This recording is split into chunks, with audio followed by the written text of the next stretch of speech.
ವೀಕ್ಷಕರೇ, big boss season 12 ನಲ್ಲಿ ಒಂದು ಪಟಾಕಿ ಇತ್ತು. ಪಟ್ ಪಟ್ ಪಟ್ ಪಟ್ ಸಿಕ್ಕಾಪಟ್ಟೆ ಸೌಂಡ್ ಮಾಡ್ತಾ ಇತ್ತು, ಜೊತೆಗೆ ಸ್ಟ್ರೈಟ್ ಫಾರ್ವರ್ಡ್ ಕೂಡ.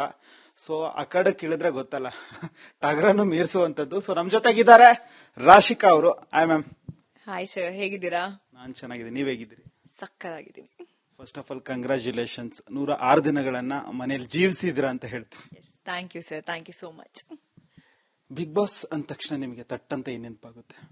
Big Boss voice, wake up song, mic ಎಲ್ಲ ನೆನಪಾಗುತ್ತೆ. ಒಂದ್ ಹೇಳ ಎಲ್ಲ ಹೇಳ, ನಿಮಗೆ ಏನ್ ಅನ್ಸುತ್ತೆ ಎಲ್ಲವನ್ನು ಹೇಳಿ. ಅದೇ Bigg Boss voice, Sudeep sir, mic, ಅಲ್ಲಿ ಇದ್ದಿದ್ದ ಕ್ಷಣಗಳು, ವೇಕಪ್ ಸಾಂಗ್ ಇಂದ ನಮ್ ಡೇ ಸ್ಟಾರ್ಟ್ ಆಗ್ತಿತ್ತು, ಎಲ್ಲದೂ ನೆನಪಾಗುತ್ತೆ. ಆ ಬಿಗ್ ಬಾಸ್ ಜರ್ನಿ ನೆನಪಾಗುತ್ತೆ. ಇವಾಗ ನೀವು ಬರುವಾಗ ಒಂದು ಮಾತು ಹೇಳ್ತೀರಾ ಸುದೀಪ್ ಸರ್ಗೆ, ಸೊ ನಾನು ಸಿಕ್ಕಾಪಟ್ಟೆ ಮಿಸ್ ಮಾಡ್ಕೊಳ್ಳೋದು ಬಿಗ್ ಬಾಸ್ ವಾಯ್ಸ್ ಅನ್ನ ಎನ್ನುವಂಥದ್ದು. ಅದು ಸಿಕ್ಕಾಪಟ್ಟೆ ಹೊಡ್ತಾ ಇದೆ ಹೊರಗಡೆ. ಅದ್ ನಿಜವಾಗ್ಲು, ಯಾಕಂದ್ರೆ ಅಲ್ಲಿ ಹೋಗಿ ಇಷ್ಟು ದಿನ ನಾನು ಇದ್ನಲ್ವಾ, ಬೆಳಗ್ಗೆ ಎದ್ರೆ ಬಿಗ್ ಬಾಸ್ ವಾಯ್ಸ್ ಕೇಳ್ತಾ ಇದ್ವಿ. ನಮ್ಗೇನಾದ್ರು ತೊಂದರೆ ಆಯ್ತು ಅಂದ್ರೆ ಬಿಗ್ ಬಾಸ್ ಬರ್ತಾ ಇದ್ರು. ನಾವು ಕನ್ಫ್ಯೂಷನ್ ಅಲ್ಲಿ ಇದ್ದಾಗ ಬಿಗ್ ಬಾಸ್ ಬಂದು ಮಾತಾಡ್ತಾ ಇದ್ರು. ಮನೇಲಿ ಏನಾರು ಆಯ್ತು, ಏನೋ ಒಂದು ಆಗ್ತಿದೆ ಅಂದಾಗ್ಲೂ ಕೂಡ ಬಿಗ್ ಬಾಸ್ ಬಂದು ನಾನಿದ್ದೀನಿ ಅಂತ ಹೇಳಿದ್ದಾರೆ. ಟೆಲಿಕಾಸ್ಟ್ ಆಗಿದೆಯೋ ನನಗೆ ಗೊತ್ತಿಲ್ಲ. ನಿಮ್ಗೆ ಯಾರಿಗೆ ಏನೇ ಮಾತಾಡ್ಬೇಕು ಅಂದಾಗ ನಾವಿದ್ದೀವಿ, ಅದಕ್ಕೆ ಕ್ರಿಯೇಟ್ ಮಾಡ್ಕೊಡ್ತೀವಿ ಆ ಸ್ಪೇಸ್ ನ. ನಿಮ್ ಮನ್ಸಲ್ಲಿರೋದನ್ನ ನೀವು ಹೇಳ್ಕೊಳ್ಬಹುದು ಅಂತಾನು ಹೇಳಿದ್ರು. ತುಂಬಾ ಮಿಸ್ ಮಾಡ್ಕೊಂಡಿದ್ದು ವಿಲನ್ ವೀಕ್ ಅಲ್ಲಿ ಬಿಗ್ ಬಾಸ್ ವಾಯ್ಸ್ ನ. ಬಿಗ್ ಬಾಸ್ ಏನೇ ಡೌಟ್ಸ್ ಇದ್ರು, ನಾವ್ ಏನೇನೋ ಕೇಳ್ತಾ ಇದ್ವಿ, ಸಮ್ಟೈಮ್ಸ್ ಡೌಟ್ಸ್ ಎಲ್ಲದಕ್ಕೂ ಆನ್ಸರ್ ಮಾಡ್ತಾ ಇದ್ರು. ಸೊ ನಾನು ಬಿಗ್ ಬಾಸ್ ವಾಯ್ಸ್ ನ ತುಂಬಾ ಮಿಸ್ ಮಾಡ್ಕೋತೀನಿ. ನಂಗೆ ಸಿಕ್ಕಾಪಟ್ಟೆ ಬೇಜಾರ್ ಮಾಡ್ಬಿಟ್ರಿ ನೀವು. ಯಾಕೆ? ಅಂತದ್ದೇನು ನಾನು ಮಾಡಿಲ್ಲ. ನಿಜ, ನನಗ್ ಬೇಜಾರಾಗ್ತಿದೆ. ಯಾವ ವಿಷಯಕ್ಕೆ? ನಿಮ್ಗೆ ಗೊತ್ತಿಲ್ವಾ? ಇಲ್ಲ, ಆಚೆ ಬಂದಿದ್ದ? ಇಲ್ಲ, ಅಲ್ಲ, ನಿಜವಾಗ್ಲೂ ಗೊತ್ತಿಲ್ವಾ? No idea. ಒಬ್ರೇ ನಿನ್ನೆ ಪಾರ್ಟಿ ಮಾಡಿದ್ರೆ ನಮ್ಮನ್ನ ಕರಿಬೇಕು ಅನ್ನೋದಿದ್ದೀರಿ. ನಾಳೆ ಏನಾದ್ರು ಪಾರ್ಟಿ ಆಗಿದ್ರೆ ಕರೀತಾ ಇದ್ದೆ. ಬಂದಿದ ತಕ್ಷಣ ಡೈರೆಕ್ಟ್ ಪಾರ್ಟಿ ಕರ್ಕೊಂಡು ಹೋದ್ರು ನಮ್ಮ ಮನೇಲಿ, ಸೆಲೆಬ್ರೇಷನ್ ಅನ್ಕೊಂಡು. ಸೊ ನೆಕ್ಸ್ಟ್ ಟೈಮ್ ಪಕ್ಕ ಕರಿತೀನಿ. ಇದ್ರ ಜೊತೆಗೆ ಮೇಡಮ್, ಬಿಗ್ ಬಾಸ್ ಎನ್ನುವಂಥದ್ದು ರಾಶಿಕಾ ಅವರ ಲೈಫ್ ಅಲ್ಲಿ ಎಷ್ಟು ಟರ್ನ್ ಔಟ್ ಆಯ್ತು? ತುಂಬಾ ಆಯ್ತು. ಯಾಕೆ ಅಂತಾನು ಹೇಳ್ತೀನಿ. ಇದ್ರಕ್ಕಿಂತ ಮುಂಚೆ, ಹೋಗಕ್ಕಿಂತ ಮುಂಚೆ ಮನದ ಕಡಲು ಸಿನಿಮಾ ಮಾಡಿದ್ದೆ. ಪ್ಯಾಸ್ ಸಿನಿಮಾ ಪೋಸ್ಟರ್ ಎಲ್ಲ ಲಾಂಚ್ ಆಗಿತ್ತು. ರಾಶಿಕಾ ಅಂತ ತುಂಬಾ ಜನಕ್ಕೆ ಗೊತ್ತಿರ್ಲಿಲ್ಲ.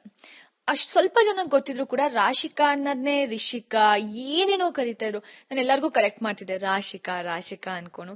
ಬಟ್ ಇವಾಗ ಅವರೇ ನನ್ನ ಕರೆದ್ಬಿಟ್ಟು ರಾಶಿಕಾ ಅಂದಾಗ ಎಷ್ಟು ಖುಷಿ ಆಗತ್ತೆ ಅಂದ್ರೆ, ಆ ಪ್ರೀತಿ ನನಗ್ ಸಿಕ್ಕಿದೆ ಅಂಡ್ ನನ್ನಲ್ಲಿ ಕಾನ್ಫಿಡೆನ್ಸ್ ಜಾಸ್ತಿ ಆಗಿದೆ. ರಾಶಿಕಾಗೆ ರಾಶಿಕಾ ಏನು ಅಂತ ತುಂಬಾ ವಿಷಯಗಳು ಅರ್ಥ ಆಗಿದೆ. ಇದೆಲ್ಲ ಆಗಿದ್ದು ಬಿಗ್ ಬಾಸ್ ಇಂದ. ರಾಶಿಕಾ ಅಂತ ಹೆಸರಿಟ್ಟಿದ್ಯಾರು? ನಮ್ಮ ಮನೆಯಲ್ಲಿ ಅಮ್ಮ. ಅವ್ರೇನ್ ಜಾತಕ ನೋಡಿ ಇಟ್ಟಿದ ಅಥವಾ ಅಂತಕ್ಕೆ ಇಟ್ಟಿದ್ದಂಗೆ ಜನರಲ್ ಆಗಿ ಇಟ್ಟಿದ? ಜಾತಕ ನೋಡಿಟ್ರು. ರಾಶಿಕಾ ಅಂದ್ರೆ ಎಲ್ಲಾ ದೇವರು ಆಶೀರ್ವಾದ ಅಂತ.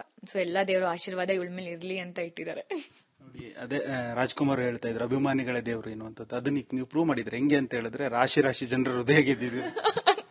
ಅದಂತೂ ನಿಜ. ಒಳಗಡೆ ಇದ್ದಾಗ ನಾನು ಪ್ರತಿ ವಾರ ಸೇವ್ ಆಗ್ತಾ ಇದ್ದೆ ಅಲ್ವಾ, ಅವಾಗ ಮೈ ಗಾಡ್ ವಾವ್ ಭಯ ಆಗ್ತಿತ್ತು.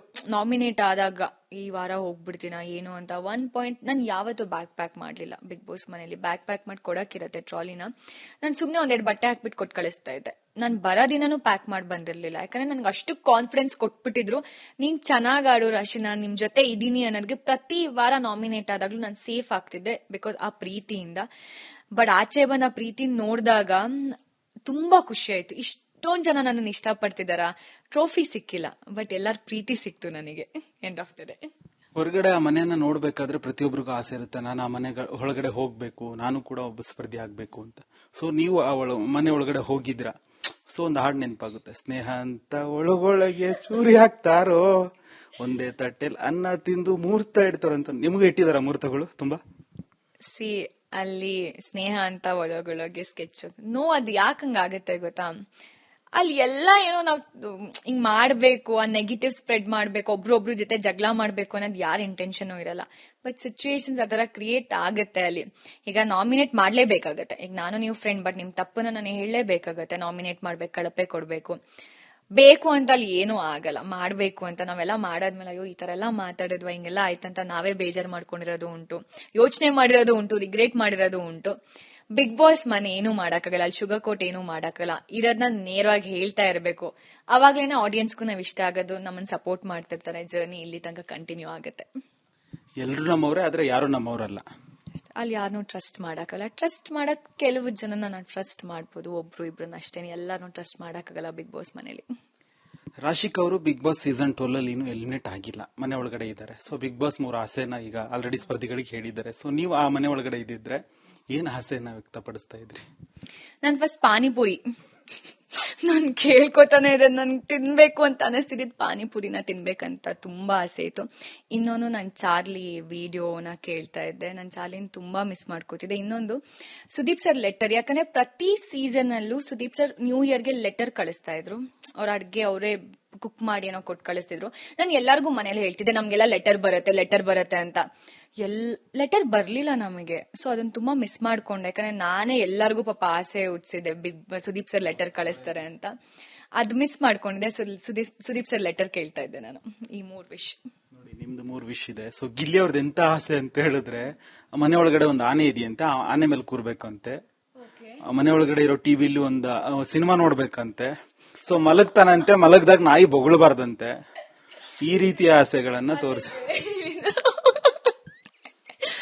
Gilli so smart. ನೈಸ್. ಅದು ನೆರವೇರತ್ತಾ? ಏನಾಗ್ಬೋದದು? ನೀವ್ ಹೇಳ್ಬೇಕು, ಮನೆ ಒಳಗಡೆ ಇದ್ದವ್ರು ನೀವು. ನನಗ್ ಗೊತ್ತಿಲ್ಲ. ಐ ಥಿಂಕ್ ಬಿಗ್ ಬಾಸ್ ಅದೆಲ್ಲ ಮಲ್ಕೊಳಕ್ಕೆಲ್ಲ ಕೊಡೋದೇ ಇಲ್ಲ ಅನ್ಸುತ್ತೆ. ಗೊತ್ತಿಲ್ಲ. ಆಸೆನ ನೆರವೇರಿಸ್ತೀನಿ ಅಂದಾಗ ಕೊಟ್ರು ಕೊಡ್ಬೋದು. Bigg Boss is so sweet. ಮನೆ ಒಳಗಡೆ ಮಲಗಕ್ ಬಿಡಲ್ಲ ಅಂತೀರಾ, ಆದ್ರೂ ರಕ್ಷಿತ್ ಅವರೆಲ್ಲ ಮಲಗಿರ್ತಾರೆ. ಅವಳು ಕದ್ದು ಮುಚ್ಚಿ ಮಲಗ್ತಿದ್ಲು. ನಾನೇ ಹೋಗಿ ಬಿಗ್ ಬಾಸ್ಗೆ ಎಷ್ಟೊಂದ್ಸಲ ಹೇಳಿದೀನಿ, ಬಿಗ್ ಬಾಸ್ ನೋಡಿ ಮಲ್ಕೊಂಡಿದ್ದಾಳೆ ಅವಳು ಅಂತ. ಅವಳು ಮಲ್ಕೊಂಡ್ರೆ ಯಾಕೋ ಬೌ ಹಾಕ್ತಿರ್ಲಿಲ್ಲ. ನಾವ್ ಏನೇನೋ ಮಾಡ್ತಿದೀವಿ, ಬಟ್ ಆದ್ರೂ ಅವಳು ಬಿಗ್ ಬಾಸ್ ಪ್ಲೀಸ್ ನನಗೆ ಮಲ್ಕೊಳಕ್ ಕೊಡಿ ಅಂತ ಹೋಗಿ ಡ್ರೆಸ್ಸಿಂಗ್ ರೂಮ್ ಅಲ್ಲಿ ಬಟ್ಟೆ ಎತ್ಕೊಂಡೆಲ್ಲ ಹೋಗಿ ಡ್ರೆಸ್ಸಿಂಗ್ ರೂಮ್ ಅಲ್ಲಿ ಮಲ್ಗಿರೋದು ಉಂಟು. ಪನಿಷ್ಮೆಂಟ್ಸ್ ತುಂಬಾ ತಗೊಂಡಿದ್ದಾಳೆ ಅವಳು ಆ ವಿಷಯಕ್ಕೆ.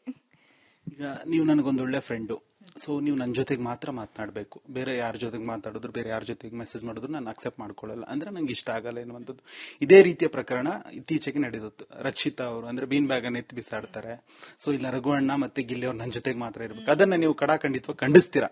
ಅಂದ್ರೆ ಮನೆ ಅಂದಾಗ ಎಲ್ಲರೂ ನಮ್ಮವರೇ, ಎಲ್ಲರ ಜೊತೆ ಬೆರೆಯೋದು ಸಹಜ ಅಂತ ತುಂಬಾ ಜನ ಮೆಚ್ಚುಗೆ ವ್ಯಕ್ತಪಡಿಸ್ತಾರೆ. ಹೌದು, ಮನೆಯೊಳಗೆ ಇರೋದೇ 5-6 ಜನ.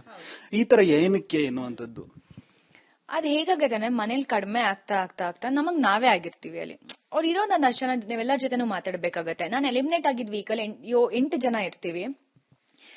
ಒಂದಿಬ್ರು ಕಿಚನ್ ಅಲ್ಲಿ ಇದ್ರೆ ಇನ್ನೊಂದಷ್ಟು ಜನ ನಾವು ಇದರಲ್ಲಿ ಲಿವಿಂಗ್ ಏರಿಯಾದಲ್ಲಿ ಇರ್ತಿದ್ವಿ, ಇಲ್ಲ ಗಾರ್ಡನ್ ಏರಿಯಾದಲ್ಲಿ ಇರ್ತಿದ್ವಿ. ಮನೆ ಫುಲ್ ಖಾಲಿ ಆಗೋಗಿತ್ತು.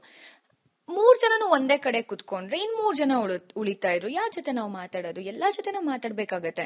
ಹಂಗ ಅನ್ಕೊಂಡು ಪೊಸಿಟಿವ್ ಫೀಲ್ ಮಾಡಿ ಬೀನ್ ಬ್ಯಾಗ್ ನೆಲ್ಲ ಪಕ್ಕಕ್ಕೆಲ್ಲ ಇಟ್ರೆ ತುಂಬಾ ಹಿಂಸೆ ಅನ್ನಿಸು. ಎಲ್ಲಾರು ಮನೇಲಿ ಇದ್ದಾಗ ಇಟ್ಸ್ ಅ ಡಿಫ್ರೆಂಟ್ ಥಿಂಗ್.